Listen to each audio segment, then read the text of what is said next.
Baruch Hashem. Shabbat Shalom, igreja. Vamos dar início ao nosso estudo. Estudo esse é um estudo especial de Yom Teruah. Nós conhecemos como o dia do sopro ou o dia da trombeta. Vamos fazer a leitura do livro de Levítico, capítulo 23, do verso 23 ao verso 24. Amém? Amém, igreja? Amém. Levítico 23, verso 23 e 24. Diz assim: Disse mais o Senhor a Moisés: Fala aos filhos de Israel, no 7º mês, no 1º dia do mês, haverá para vós descanso solene, em memorial, com sonido de trombetas, uma santa convocação. Nós sabemos que, como nós acabamos de ler, Yom Teruah é uma festa de santa convocação, uma festa em que nós não podemos escolher se vamos estar ou não reunidos na presença do Eterno. É um mandamento. Ele diz que é santa convocação. Todos nós devemos estar na presença do Eterno, reunidos. E nós precisamos entender as festas que o Eterno nos deu. Nós precisamos entender as festas do Eterno. E para isso, nós temos alguns passos para que nós possamos ter um entendimento melhor e maior das festas do Eterno. Primeiro, nós precisamos entender o evento que marca essa festa.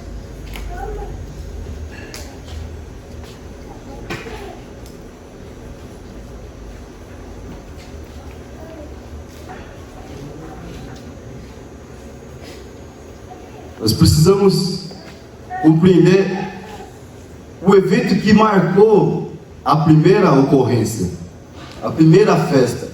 Nós muitas vezes chamamos de festa, porém, nem sempre o que nós chamamos de festa é algo alegre.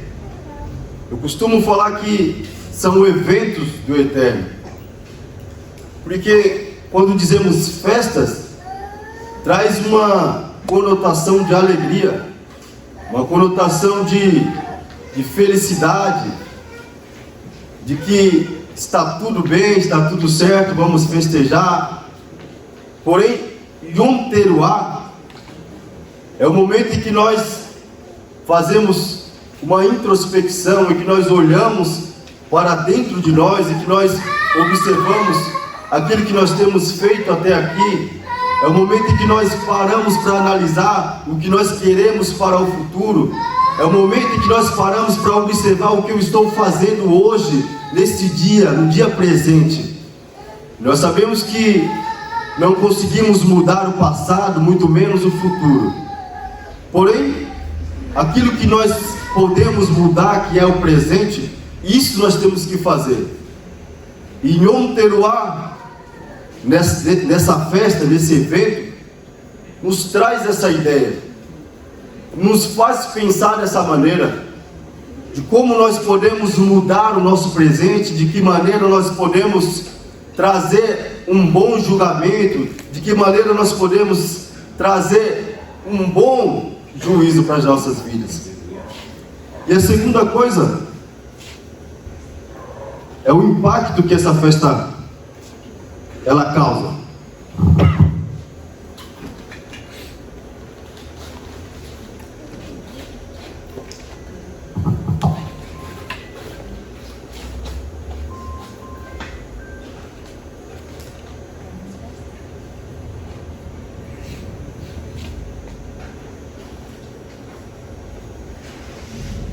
Eu vou dizer que não é nenhum impacto só físico, vamos dizer um impacto metafísico. Impacto metafísico por quê? Porque nem sempre esses eventos, essas festas, elas vão impactar só no nosso físico, só os seres humanos. Os eventos, as festas do Eterno vão impactar o mundo também. Logicamente que quando falamos de Yom Teruah, é uma festa que de fato vai impactar o mundo de uma forma metafísica. Nós sabemos que Yom Teruah traz uma alusão, é uma festa que corresponde à criação do homem. Nós podemos fazer uma simples analogia e nós já vamos chegar lá. E a terceira coisa que nós precisamos entender é quais são os mandamentos.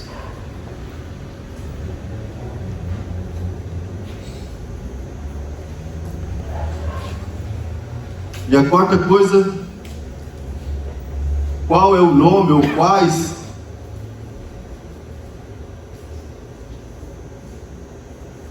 são os nomes da festa? E por que eu digo qual ou quais? Porque as festas, os eventos do Eterno, muitas vezes, num livro, traz um nome. Porém, em outros livros, essa mesma festa, esse mesmo evento, já vem com um outro nome. Yom Teruah, o dia do sopro, mas também conhecido como o dia da trombeta. Nós vemos aí muitos judeus comemorarem como um Rosh Hashanah, a cabeça do ano, o início do ano. Perceba que conforme o evento, a festa ela vai mudar o seu nome, mudar o seu aspecto. Por isso é necessário nós entendermos o evento que marcou a principal festa. Nós já vamos entrar nisso. E a primeira ocorrência é na criação do homem. No momento em que o homem é criado, ali dá-se início a esse Yom Teruah. E o homem foi criado Betselem Elohim, ou imagem de Elohim. E quando nós dizemos que o homem ele é criado à imagem de Elohim, esse homem ele tem as características do seu Criador. Não que ele seja criado de fato fisicamente à imagem do Eterno, porque o Eterno ele não é matéria, ele é espírito, ele é rua. Então esse homem ele foi criado à imagem de Elohim. Então esse homem ele tem as características, esse homem ele pode criar, esse homem ele pode transformar coisas. Ou seja, não tem nada aqui, esse homem vai e cria uma mesa, ele cria uma cadeira. Não tem nada aqui, o homem e a mulher se juntam e de fato surge um outro ser. Sabemos que tem uma hierarquia na criação. Quando dizemos hierarquia, o homem está em primeiro lugar, em segundo os animais, em terceiro as plantas e em quarto lugar os objetos inanimados. Vocês já vão entender o porquê que eu estou fazendo todo esse rodeio. O homem ele tem essa capacidade de criação, essa capacidade criacionista. E não é por acaso isso. Já vamos entrar nisso e eu já quero fazer uma pergunta um pouco capciosa. Quantas vezes Moshe, ele subiu ao monte? Quantas vezes? 2 vezes? Quantas vezes? 2, quem mais? Todos concordam que 2 vezes? Sim ou não? Uma vez, quem concorda que é uma? 2? 3, 4. Abre aí no livro de Êxodo, ou Shemot, capítulo 19.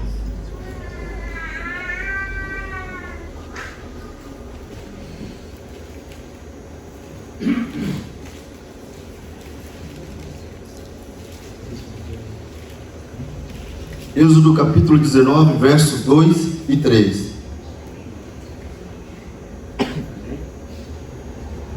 Por favor. Tendo partido de Refidim, entraram no deserto de Sinai, onde se acamparam Israel. Por ali acampou-se em frente do monte.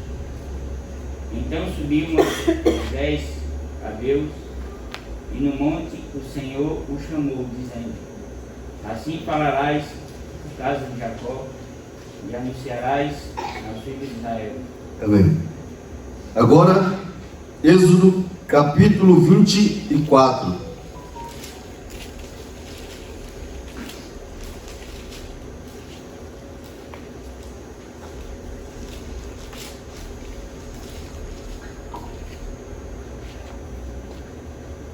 Êxodo capítulo 24, verso 12, a partir do verso 12, do 12 ao 18. Êxodo 24, verso 12 ao 18.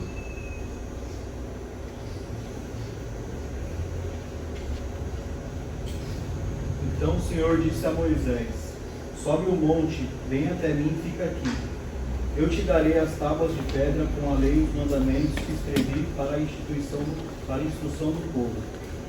Moisés partiu com Josué, seu cooperador, e subiram a montanha de Deus. Ele orientou os anciãos: esperai aqui até a nossa volta. Tendes convosco Arão e Hur. Quem tiver alguma questão, dirija-se a eles. Assim que Moisés subiu, a nuvem cobriu o monte, e a glória do Senhor permaneceu sobre o monte Sinai. Durante 6 dias a nuvem cobriu o monte. No 7º dia, o Senhor chamou Moisés do interior da nuvem. Aos olhos do filho de Israel, a glória do Senhor parecia um fogo consumidor, fulgurante no topo da montanha. Moisés, pois, penetrou na nuvem e foi subindo o monte. E Moisés permaneceu no monte 40 dias e 40 noites. Agora abre em Êxodo 34. 34, verso 1 e 2.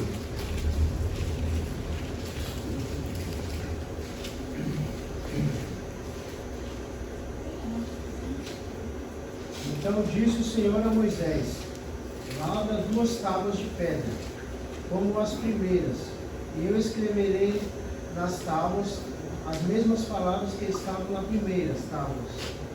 Tu quebraste, e prepara-te para amanhã, para que subas pela manhã ao monte Sinai, e ali põe-te diante de mim no cume do monte. Amém.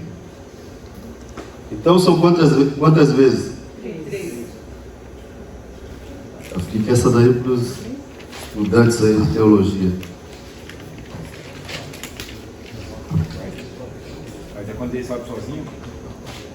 Ele sempre sobe sozinho. Aí tem uma que ele sobe com... aqui no começo do 24. No 19, 24 também ele sobe.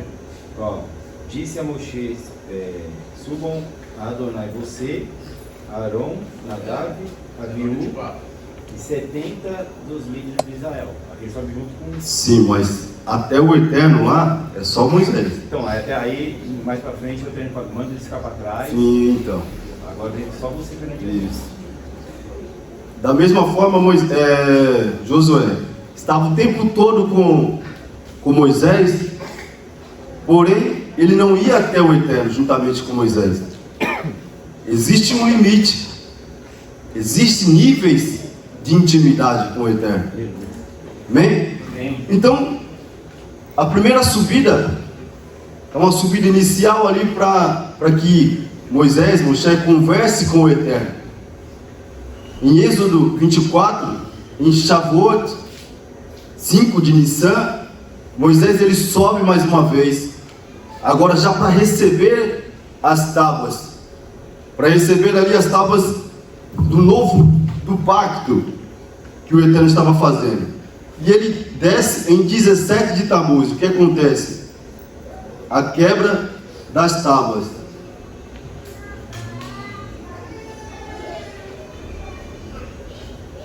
Ele desce em 17 de Tamuz, quando o Eterno diz: olha, desce aí porque o seu povo está se corrompendo. Então, em 17 de Tamuz, Moisés ele desce, ali acontece a quebra das tábuas. No dia 18 de Tamuz, no dia seguinte, ele queima o bezerro de ouro.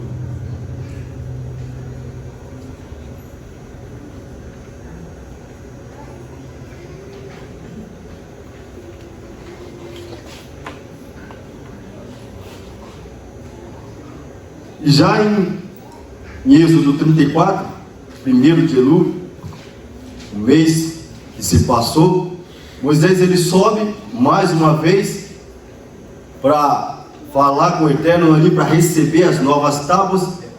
O Eterno diz: olha, sobe aí, mas agora você que vai ter que escrever essas tábuas, eu já não vou mais escrever como as primeiras. E Moisés então sobe, fica ali por aproximadamente 40 dias, até 10 Tishri, desce em Yom Kippur. Então Moisés ele passa o mês de Elul todo na presença do Eterno, confeccionando as segundas tábuas. O que isso está nos ensinando?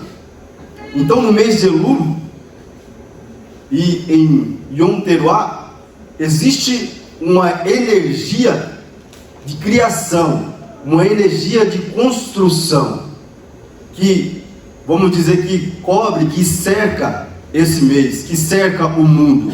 Por isso, energia metafísica, impacto metafísico que causa no mundo. Por isso nós precisamos entender um pouco mais a fundo, ou o máximo que nós conseguimos, Yom Teruah.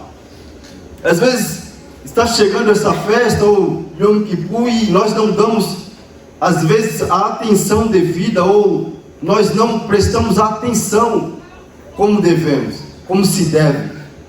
Às vezes nós, por uma falha, por erro nosso, nós até comentamos a respeito de judeus que dão muita atenção a isso ou aquilo, ou fazem muito isso ou aquilo.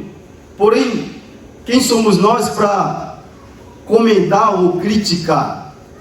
Quem somos nós para apontar alguma coisa que estejam fazendo para mais ou para menos, se nós muitas vezes falhamos em compreender uma festa em sua totalidade, ou no máximo que nós conseguimos? Porque todos esses eventos aqui têm a ver com esse soar da trombeta. O que nós vivemos até hoje tem a ver, e futuramente nós vamos ouvir, como foi falado aqui, o último toque, o 7º toque da trombeta. E às vezes nós não paramos para analisar, nós não paramos para estudar a fundo, para compreender o que o Eterno está tentando nos falar com isso. É só quando nós temos um pouco mais de responsabilidade, ou precisamos repassar a alguém, em que nós prestamos um pouco mais de atenção. Então Moisés ele desce em Yom Kippur, e ali há uma expiação.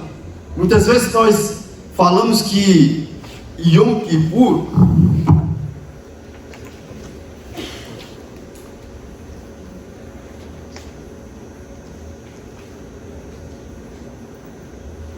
nós dizemos que é o dia do perdão, mas essa palavra Kippur vem de capará, que quer dizer expiação. Então é um mês, é um dia, melhor dizendo, de expiação de pecados. Nós falamos, olha, Yom Kippur é o dia em que o Eterno ele perdoa pecados, é o dia em que ele dá o perdão à humanidade. Porém, ele vai dar o perdão a quem Ele quiser, a quem merecer. Mas é um dia de expiação, porém toda expiação, ela vai deixar marcas. Todo pecado vai deixar marcas. Então, se é um dia de perdão, por que quando Moisés ele desce e encontra ali o bezerro de ouro, por que todo aquele povo não foi perdoado? Por que se é um dia de perdão, por que aquele povo não foi perdoado pelo Eterno? Se é um dia de perdão.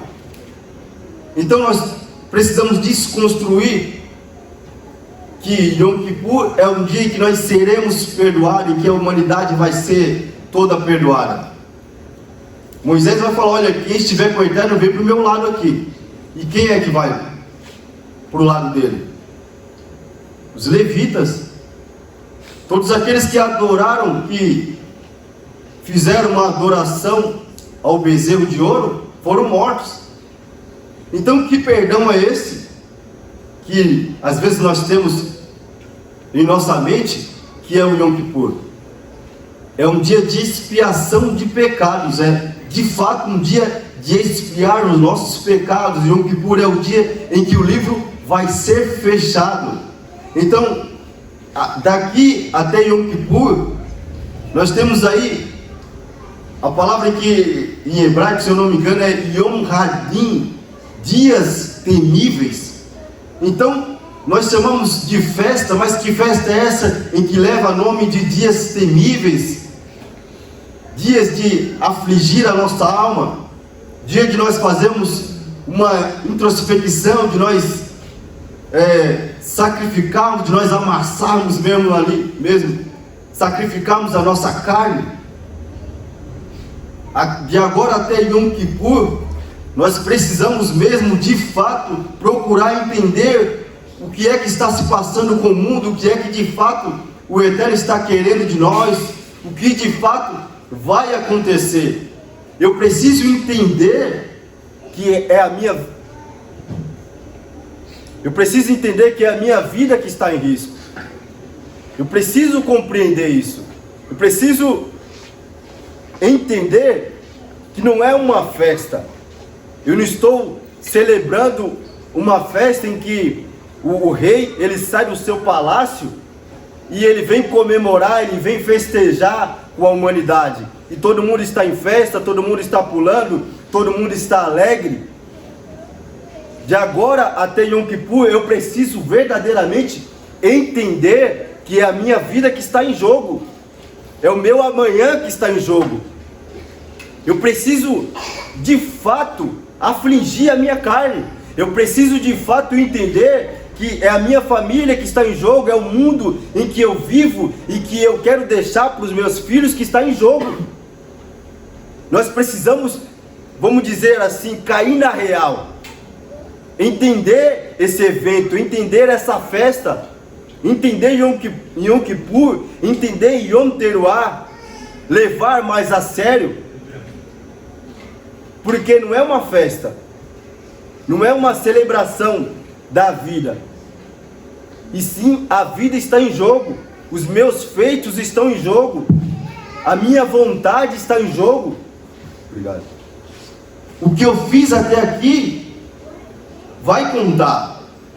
O que eu estou fazendo hoje vai contar. E Yom Kippur é o dia em que o livro se fecha. E aí não tem choro. E aí não adianta depois reclamar que está sendo afligido por doença. Não adianta nós reclamarmos que estamos perecendo financeiramente ou espiritualmente. Porque nós temos agora 10 dias para de fato nos humilharmos, para de fato mostrarmos para o Eterno, mostrarmos para o rei que saiu do seu palácio e está agora no campo, que nós somos merecedores de mais uma chance, que nós somos merecedores de mais uma oportunidade. Por isso a importância de entender o aspecto de uma festa. Amém? Amém. Agora eu gostei, hein? Todo mundo ligado. E qual o impacto metafísico ou impacto físico que causa no mundo e nas pessoas. Existe um midrash que ele diz, um rabino diz, que 3 livros vão ser abertos. 3 livros são abertos, e eu particularmente nem diria que são 3 livros, mas que serão 3 níveis de julgamento. O primeiro livro, ou o primeiro julgamento, nível de julgamento, são para aqueles totalmente justos. O segundo livro, para os totalmente injustos. E o terceiro,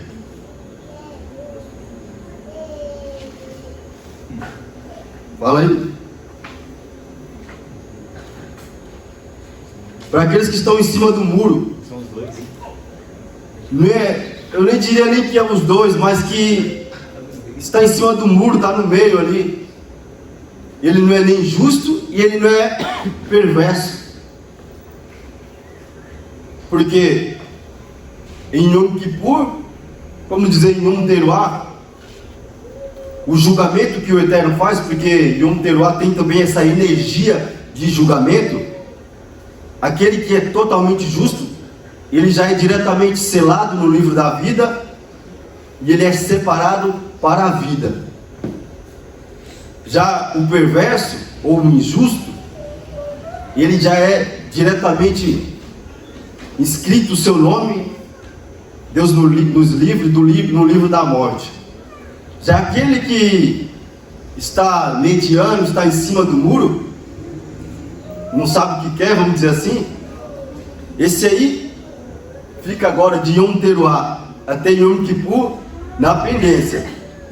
Esse aí agora vai ter que mostrar para que veio, ele tem que mostrar o que ele quer, ele tem que mostrar a mudança, ele tem que mostrar o merecimento de ser inscrito o seu nome e selado no livro da vida. Eu já estou acabando. Vamos analisar agora as mitzvot, ou quais são os mandamentos dessa festa.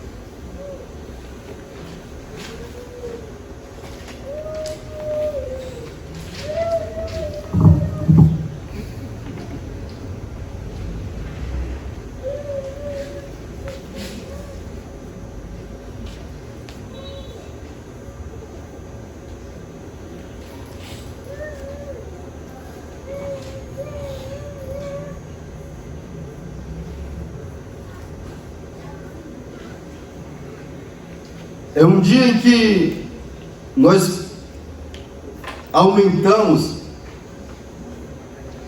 as nossas orações. É um dia em que nós fazemos mais tefilot, orações.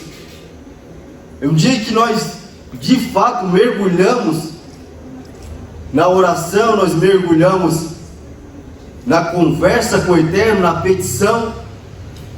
Nós aumentamos o nosso pedido, a nossa reverência, a nossa intimidade com o Eterno, e nós fazemos pedidos. Quais são os nossos pedidos? Para corrigir os nossos erros, os mandamentos, né? Corrigimos os nossos erros do passado. Nós pedimos por causas pessoais, pedimos que o Eterno ele entre com providência, que ele mude, que ele dê um bom juízo, um bom julgamento, que ele faça uma alteração. E nós pedimos um julgamento favorável. Nós pedimos para que o Eterno ele nos julgue favorável a nossa oração, a nossa petição. Nós mudamos a nossa forma de agir, de pensar, e nós então fazemos o pedido de que o Eterno julgue favorável, julgue a nosso favor. Nós pedimos que o Eterno de fato escreva o nosso nome e sele no livro da vida. Em Yom Teruah nós fazemos também a leitura de um livro. Qual livro é esse?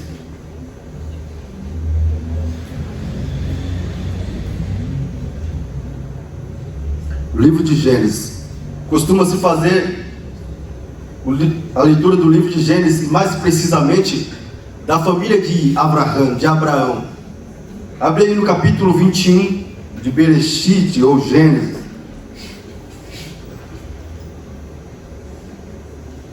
Capítulo 21 de Gênesis.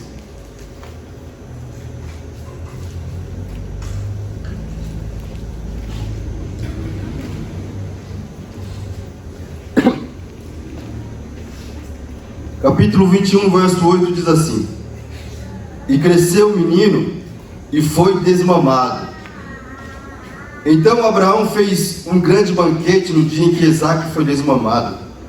E viu Sara que o filho de Agar, a egípcia, o qual tinha dado a Abraão, zombava. E disse a Abraão: Expulsa esta serva e o seu filho, porque o filho desta serva não será herdeiro com meu filho, com Isaque. Nós conhecemos essa história, onde Sara ela não tem a paciência de esperar o tempo do Eterno para que ela gerasse um filho, e ela então entrega a sua serva Agar para que ela gere um filho. E agora, o menino já grande, ela consegue gerar posteriormente Isaque. E em Gênesis, no capítulo 21, fala que Ismael, ele está fazendo algo ali que não agrada a Sara. E se você for estudar a respeito de algo que ele esteja fazendo, você vai ver ali coisas terríveis que alguns rabinos dizem, né? E Sara vai dizer: olha, eu não quero esse menino aqui, expulsa ele e a sua mãe. Abraão até fica meio relutante, mas o Eterno diz: olha, ouve a tua mulher. E então ele despede Agar juntamente com seu filho Ismael. E a história diz que num determinado momento ali no deserto acaba a água, e Agar ela põe o menino embaixo de um zimbro, embaixo de uma árvore, para que esse menino ali morresse, porque não tinha mais água. E ela toma distância, e o menino começa a chorar. E o texto até diz que Abraão, ele não queria fazer aquilo. Aquilo pareceu terrível aos olhos dele. Justamente era o filho dele. Porém, Agar, a mãe de Ismael, ela sabia que aquele menino era terrível. Ela sabia que aquele menino, o Eterno já havia avisado a ela que aquele menino iria dar trabalho, vamos dizer assim. Por que eu digo isso?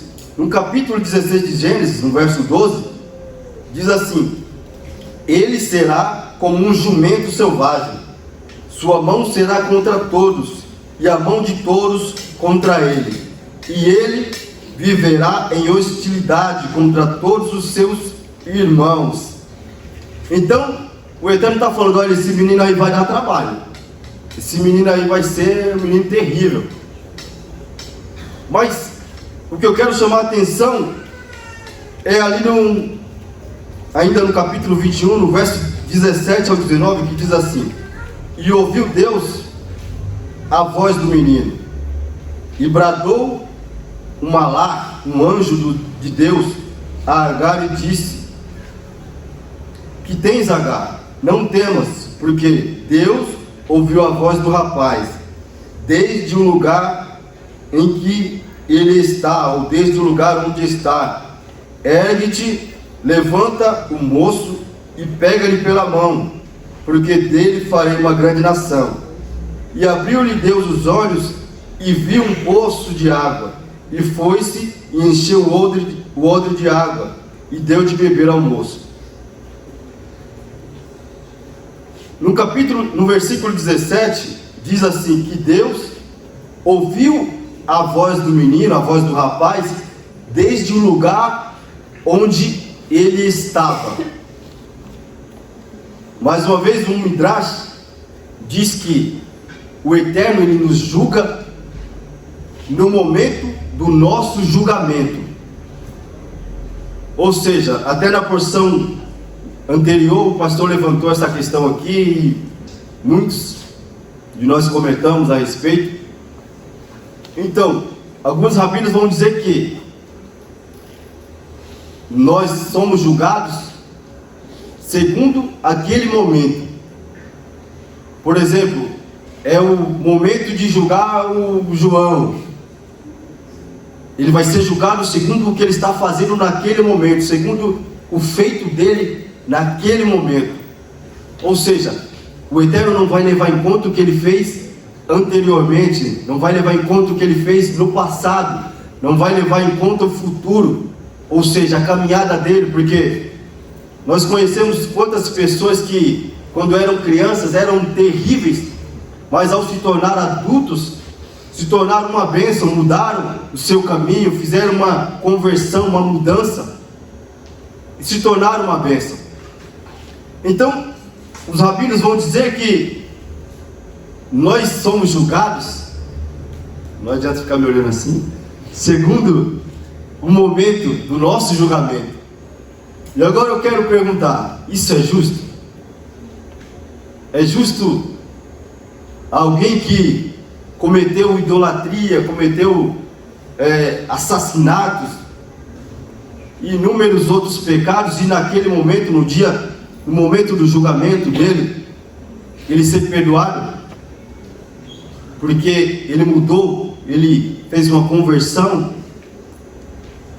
É justo no seu ponto de vista, sim ou não? É justo? Sim, a verdadeira intenção, eu acho que sim. Porque se Cristo perdoou aquele ladrão que estava com ele lá na cruz no último segundo. Eu ia até citar esse texto. Então, se é justo alguém que até ontem matou, assassinou, roubou, e hoje ele é perdoado porque ele disse que ele vai mudar daqui para frente. Então, dizemos que é justo também alguém que fez algo bom a vida inteira e no último momento pisou fora da faixa. E no julgamento ele foi selado, Deus nos livre no livro da morte. É justo também?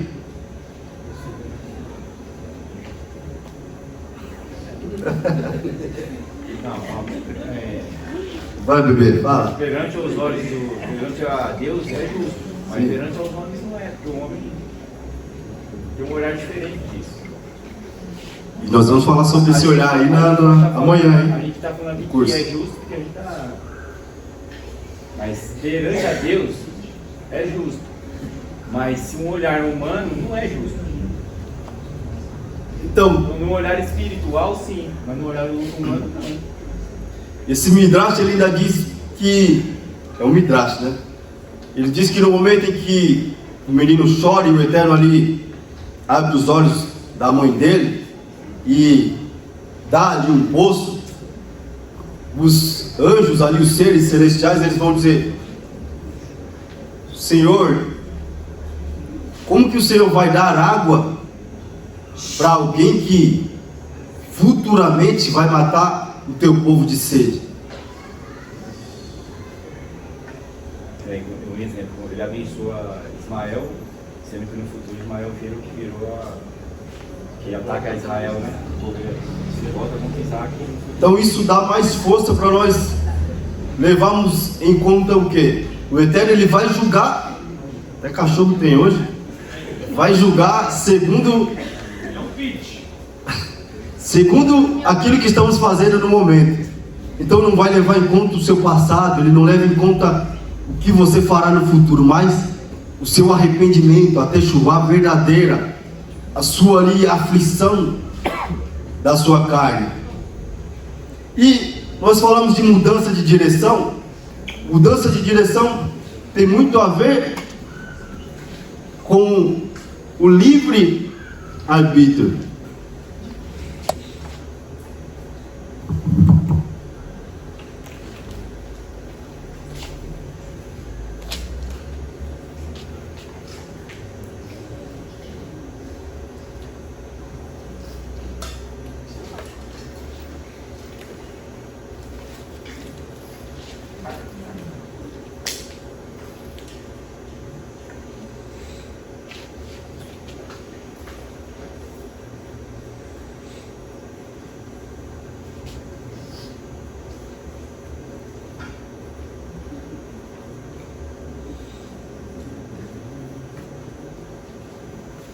Então, o livre-arbítrio tem muito a ver com isso.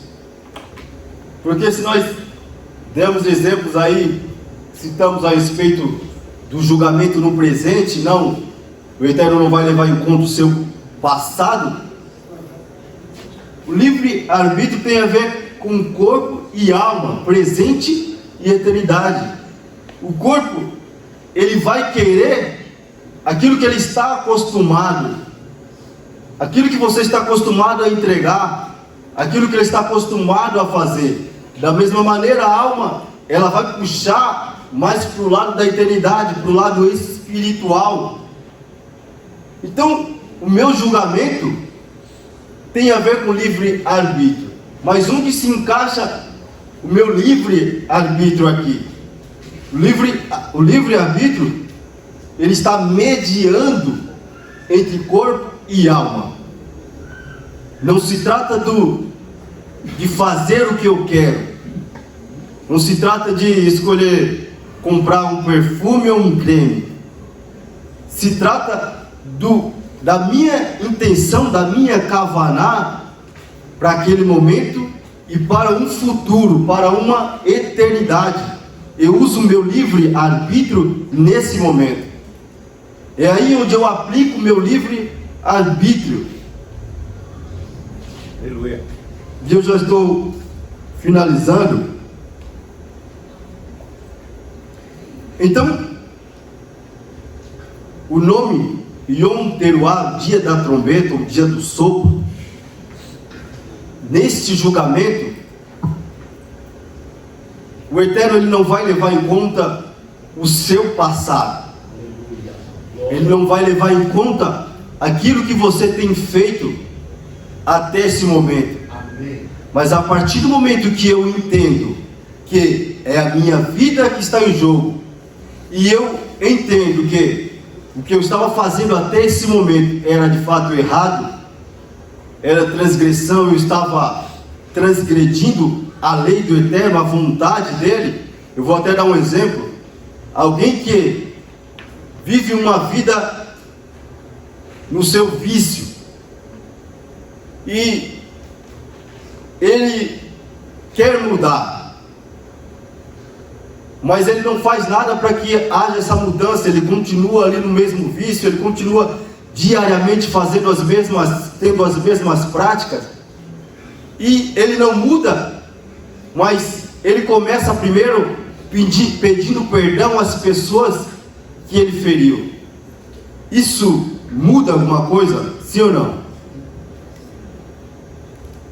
Não necessariamente, porque o pedido perdão não quer dizer muita coisa, mas a minha prática, o que eu passo a fazer, a minha conversão, a mudança de mente, a mudança de caminhos, é o que vai mostrar de fato o que está dentro do meu coração, a minha kavaná, a minha intenção verdadeira, a intenção do coração.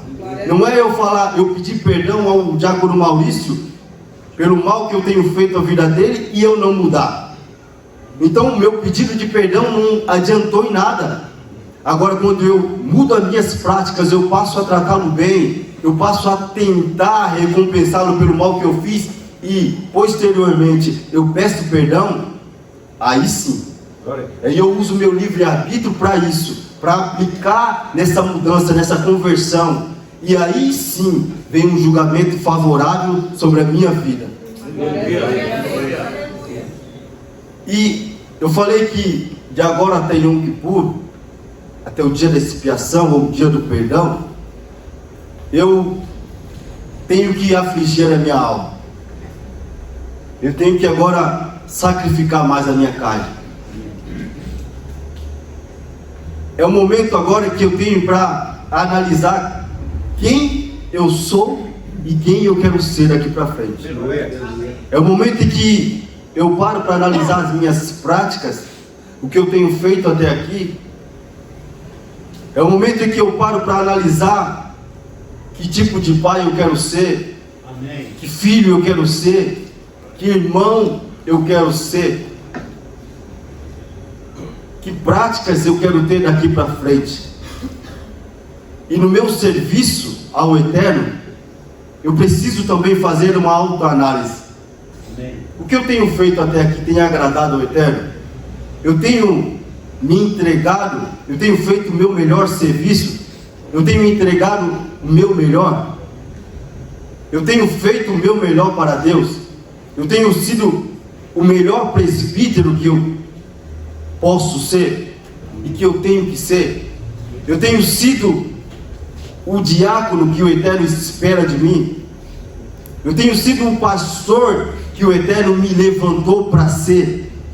Eu tenho sido o servo que o Eterno me escolheu, me tirou de um lamaçal de pecado, apostando na minha vida? Eu tenho de fato mostrado a Ele que eu mudei? Ou eu estou agora relaxado? Estou fazendo as coisas relaxadamente, eu estou fazendo quando dá, eu estou colocando o meu serviço em primeiro lugar, eu estou colocando a minha família em primeiro lugar, os meus negócios em primeiro lugar. Glória a Deus, aleluia. É agora em Yom Teruah, até em Yom Kippur, que eu tenho que de fato fazer essa introspecção, essa autoanálise.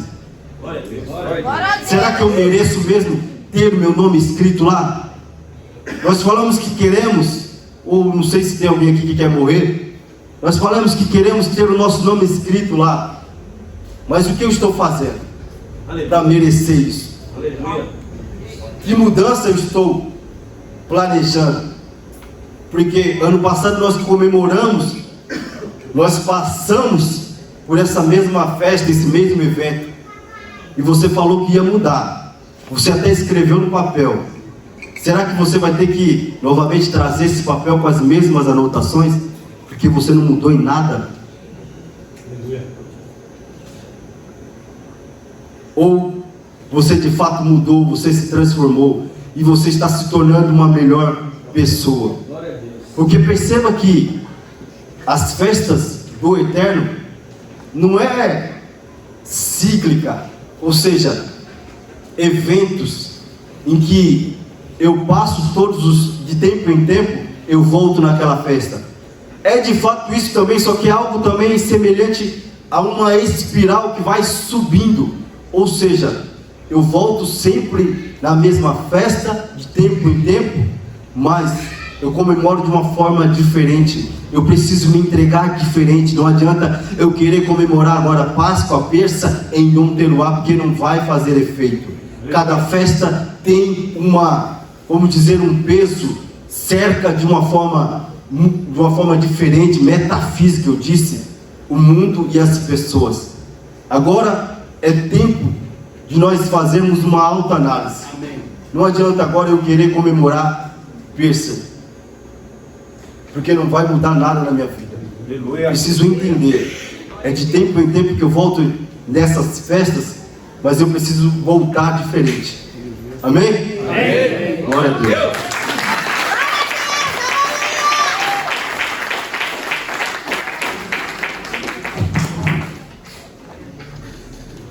Shabbat Shalom, igreja, bom dia, como vocês estão, tudo bem?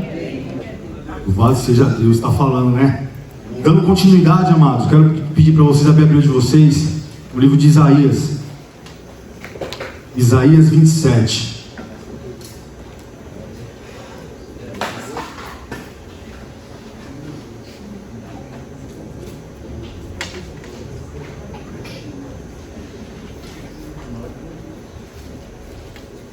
Prometo que eu não vou demorar. Vou passar o culto do profeta. Glória a Deus. Vou pedir para que vocês deixem aberto.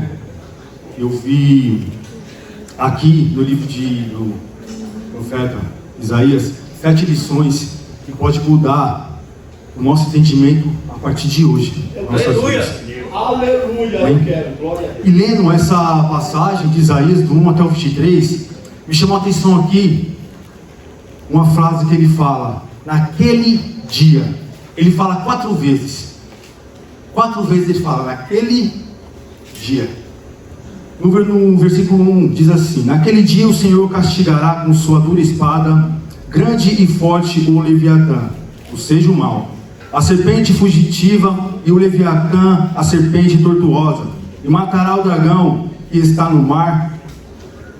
O 2: naquele dia haverá uma vinha deliciosa, cantai a seu respeito. Agora desce um pouquinho para o 12.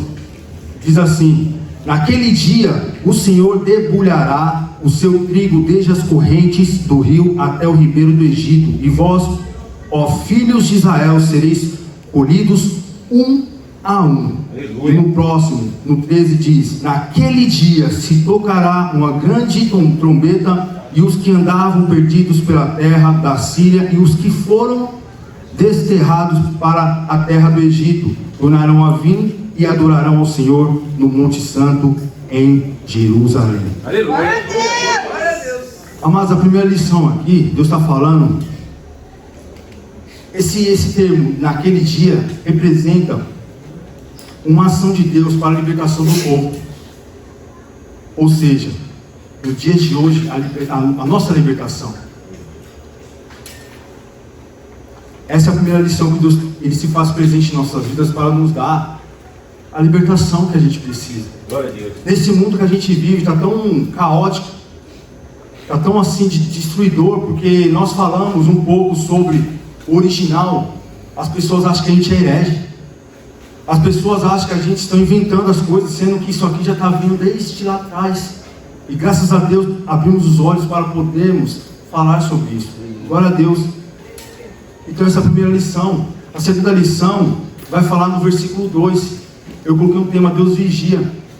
E diz assim: naquele dia haverá uma vinha deliciosa, cantai a seu respeito. Ou seja, a vinha naquela época simboliza Israel. Simboliza Israel.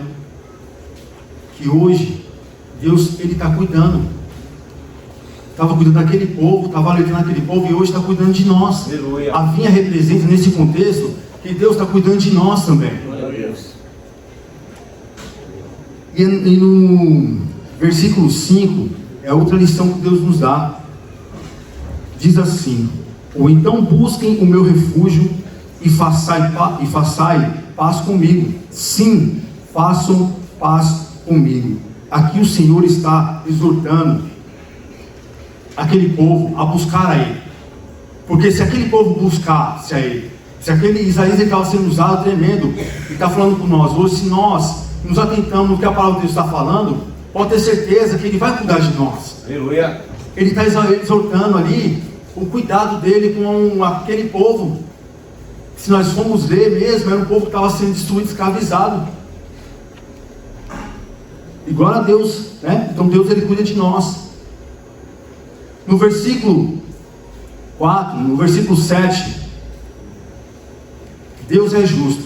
Está dando para entender? Está muito rápido, amado. Está dando para entender? Glória a Deus. Deus é justo. E diz assim no versículo 7: porventura feriu-se o Senhor como feriu aos que os feriram, ou matou-os ele assim como matou os que por eles foram mortos? Ou seja, então Deus ele é justo. Ele aplica a punição para o mal, mas nem todos é punido. Está todo mundo naquele bolo, mas ele vê a intenção do coração. Aí a pergunta é: qual é a intenção do nosso coração nos dias de hoje? Então Deus ele vai fazer uma separação. Ele vai fazer, não tem problema, vai crescer os dois juntos. Ele fala, crescerão os dois juntos, e naquele dia ele vai fazer o quê? Separação. Glória a Deus. A quinta lição aqui, amados, vai falar sobre, no versículo 9, que diz assim: por isso expiará a iniquidade de Jacó, e este será todo fruto de remoção do seu pecado. Ele fará todas as pedras do altar como pedras do cal feitas em pedaços, de modo que os azerins e as imagens do sol não poderão ser mais levantados. Ou seja, aqui está dizendo que Deus, Ele tem prazer de perdoar o pecado da pessoa. Ele tem o prazer. Deus ele é bom, mas Ele não quer destruir ninguém. Mas cabe o quê? Foi falado aqui do livre-arbítrio. Cabe a mim e a você, a nós, obedecermos a palavra do Eterno e seguir, para que nós não venhamos a ser destruídos, né? Para que nós não venhamos ser destruídos, porque é aquilo que O Isaías estava falando para aquele povo.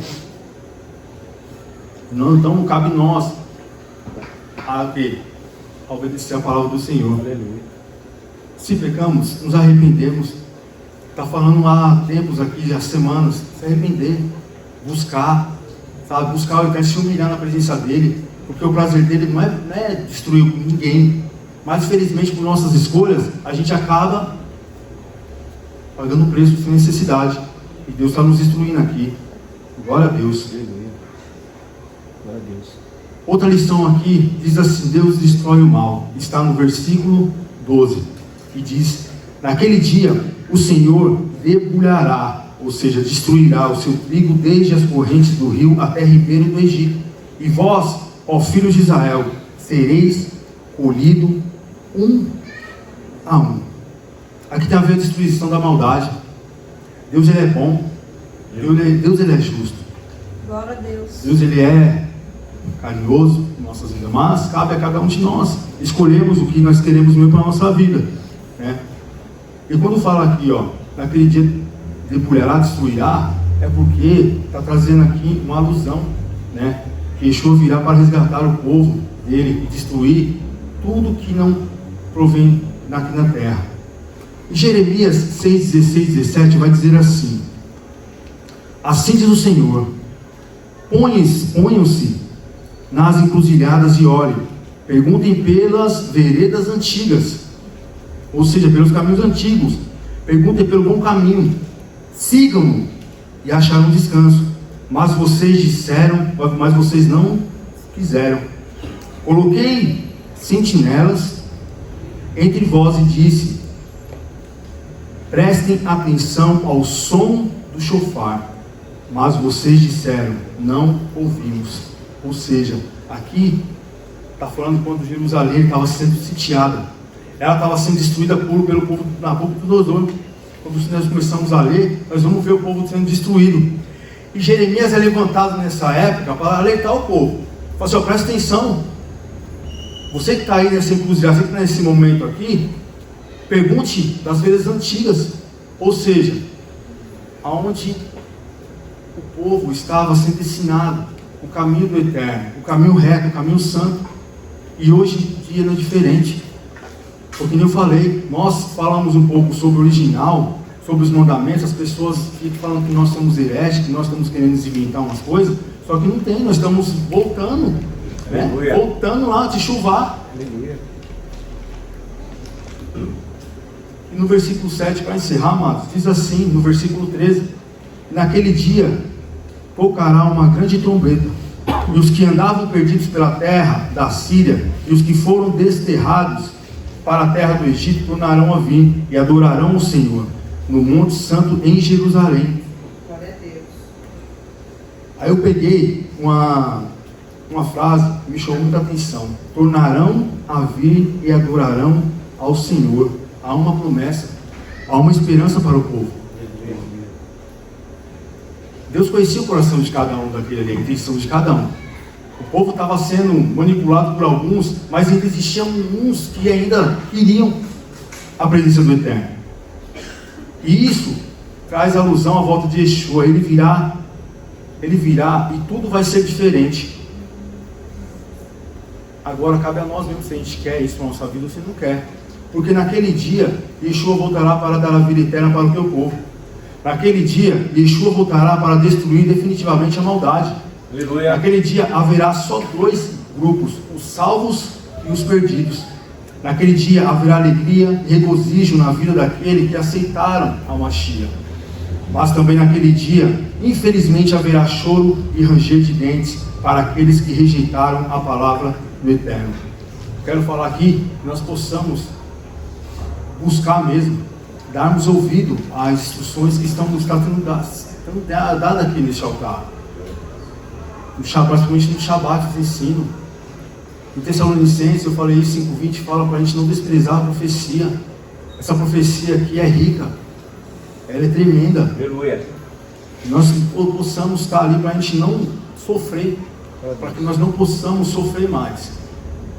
E nós possamos estar no caminho certo e que o Eterno possa em nós coisas boas. Amém? Glória a Deus. Louvado seja o nome do Senhor. Shabbat Shalom, amados. Agora a parte que me cabe aqui, eu estarei trazendo a Brit Hadashah, né? Que está em Mateus 24, 29.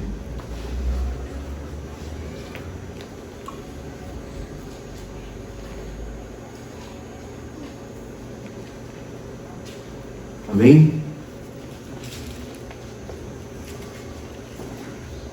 Vou estar lendo, tá?